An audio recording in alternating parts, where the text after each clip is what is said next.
Hello and welcome back. I'm Tonya from Tonya's Witchy Kitchen. Hope you are having a great day. I am having a good day. I had my coffee. I'm good. No. Actually, I found out. I wanted to show you these. Aren't they adorable? They're super adorable. This is mine. And then this is my son's. We have beehives, and I found out they didn't make it through the winter. So instead of ripping up the hives apart and, doing all the thing, I decided to do a little research and got some tips on to find out why they died. But anyway, back to these cute bees. I will post a link. I met this girl. Her Facebook page is Velvet Stitches. I will post a link below, but she's got the cutest stuff, guys. She makes these little jellyfish. Like, she's got little ones, they're like this big. They're just cute. And then she's got one that's got a huge head and these huge tentacles. Oh my gosh, I wanted one, but what the heck would I do with it, right? So yeah, so just thought I'd put that out there. They're just so cute. I mean, she does all sorts of things with her crocheting. Like, it's crazy stuff. But anyway, today we are doing, I'm showing you an infusion, a gum resin infusions, and I don't think I showed you how to do the other ones. I did some more infusions. It's putting the product in the jar and putting the oil or whatever you're, usually it's an oil or an alcohol or something that you're infusing, and a little math at the end, right? Great, just what you wanted, math. No, just showing you some helpful tips if you decide to do this on your own, the infusion part and all that. But anyway, let's go check out the video. Bye. Okay, so this is my mortar and pestle. I don't know who's mortar and I don't know who's pestle, but they work great together. I don't know which is which. So for my birthday, this is Myrrh gum resin. For my birthday, I splurged from Mountain Rose Herbs and bought some myrrh resin and some frankincense resin and a couple other things. But I decided to make some infused oil. It's supposed to be great for your skin. Frankincense and myrrh are great for skin. Can't deny that anywhere. So I'm just going to crush up my myrrh. And this takes me a while. So I'll be back. And here it is after 10 minutes of crushing. And this was about 15 minutes. So this was more like what I needed to infuse the oil. See, Myrrh gum resin, and it's just put it in the bottom of the jar. That was about ½ ounce. And then I have frankincense resin, and the myrrh it smells, it's earthy. It's really yummy. This is the frankincense resin, and I kind of did the same thing. I had to hold my hand over it to keep it from shooting across the kitchen. So another 10-15 minutes of pounding this out. I have infused pine resin before and put it in soap, and it's really great. I did this as pictures because pictures were easier. And there's my frankincense in the bottom. And I am using organic fractionated coconut oil as to infuse. And I just put it on the stove. That's my double boiler. It's a pot from my dad. And I just brought it to a boil and boiled it for about 45 minutes to an hour. Oh, I put about 4 ounces of oil in there. Yeah, I didn't like it this way. I'm actually not, so I'm going to show you how I strain it, but I actually put it back in the jar and put it on the windowsill.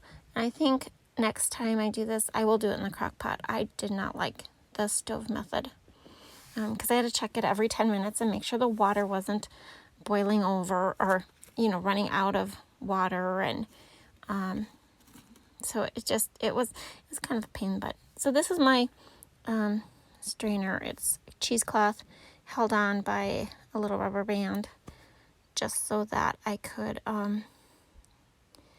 that's my weight in my jar. So I know how much, after I strain it, how much product I have. Usable product. That's what you should call it. Usable product. So, yeah, makeshift strainer. Cheesecloth it's only one layer, but I figured this was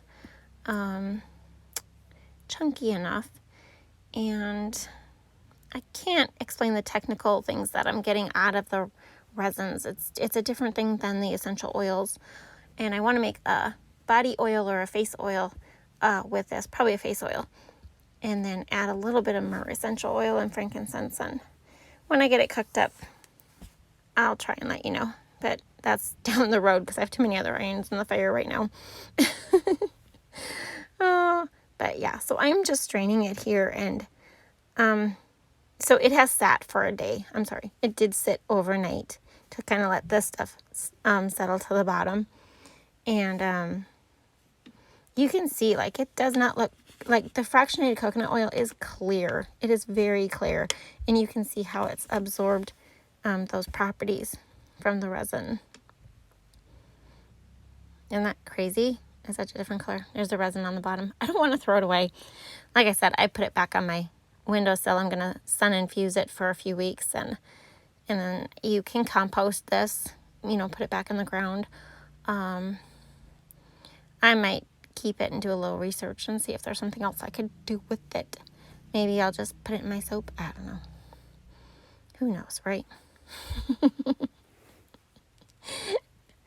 Oh, gosh. I'm so bad. Yeah. I'm a penny pincher. I'm cheap. I know it. I'll admit it. But yeah, see? Isn't that crazy? What a different color that oil is. And like I said, it was a clear oil. And that has picked up all the properties it could extract out of the resin or gums or whatever. It smells delightful. It really does. I took that knife and smeared it on my arm. So I ended up with 3.6 ounces of oil. And that's the other thing. It's like, I don't really think of oil as evaporating, but I just feel like maybe I lost more because of the way I did it, because of the putting it on the stove. And there it is on my windowsill, soaking up some sunlight.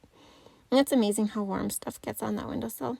I also infused calendula, oat straw, and sea buckthorn powder, and reishi mushroom. And those were all in fractionated coconut oil. Oh no, the reishi mushroom was in sunflower oil. I'm sorry. And a bonus, I did some glycerin infusions. This was elderberry, and this was bee pollen, and this one was echinacea leaf, not the root, and this was gunpowder green tea, and this was hibiscus flower. Oh, so pretty. It's just infusing beautifully. And this was nettle. I don't know what I'm doing with them yet. These are just tests, so I'll keep you posted. And they don't stay on the windowsill. Actually, they will be in a dark corner where I will shake them every day and for a couple weeks. If you're doing this yourself, and I was actually talking to a guy, and he couldn't figure out how to, he was hauling bulls around, okay, to different rodeo events. And he had somebody else's bulls and our bulls and his bulls, and he couldn't figure out how to figure out expenses per bull. And I just thought, you know what? To me, it's like measuring a cup of oil. It's a no-brainer. But I thought, well, maybe any of you guys that are doing this, you want to figure out how to figure the cost of your extracts or anything you're infusing or stuff like that, I would show you. So my example is my calendula extract. My calendula flowers I have actually grown in my garden. And so that is a 0 cost. And my fractionated coconut came to 1.4. I do more than just a decimal. I always have, but it's basically it's like $1.48. Okay, that was my initial cost of that little jar, because of the fractionated coconut oil being so expensive because it's organic. And so after you strain it, because when you infuse stuff, you most of the times you strain it out. Okay, like the vanilla bean extract, you can leave it in there forever. The oil, you should, strain it. So after I strained my extract, I had 1.25 ounces of usable oil. That is oil I'm going to put in my products. Right? Do you understand? Have I lost you? So 1.25 ounces of oil that I'm going to use. And so you take the initial cost of the product divided by the weight the usable amount you have now, and you get your cost per ounce or gram or whatever you're doing. So if I use, half an ounce, it's, half that amount. It's the 1.18 times the 0.5. Okay? So it's basically the total cost of your ingredients, your total cost of what you put in the jar. Okay? And you take the amount after straining it, and it gives you your total amount of ounces or grams, whatever your weight measure is. And that's your usable amount available. So it's cost divided by usable product amount equals my cost of my product. So just a little math for you. Who knew you wanted to do math, right? So there you go. Some tips and tricks and all things fun. I hope you enjoyed this video. I hope you found something usable or something to get you started on a new hobby. Who knows? If you like it, hit subscribe, and sit back and wait for my next one. See you soon. Bye.